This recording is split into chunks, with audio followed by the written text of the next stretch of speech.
Arthur, sa tingin mo ba nandun yung ibang mong mga anak? Sana. Sabik na ako makita sila. Eh paano yan? Baka hindi ka mamukaan dahil sa suot mo. Ang mahalaga, makalapit ako.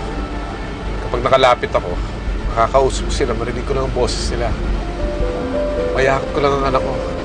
Sapat na yon.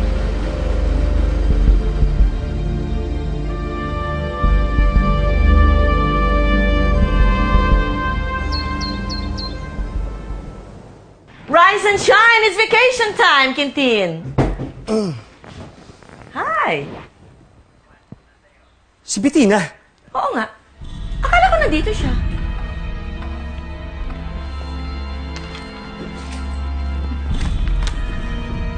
Ano yan?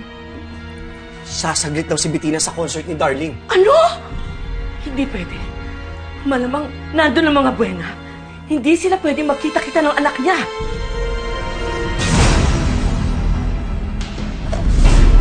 Manong, pabilis lang ho ng konti. Baka ho kasi mahuli ako sa concert eh. Pupunta din ba kayo sa concert ni Darling? Opo, gusto ko ho sanang makarating ng maaga. Gusto ko ho kasi siyang makilala eh. Sige,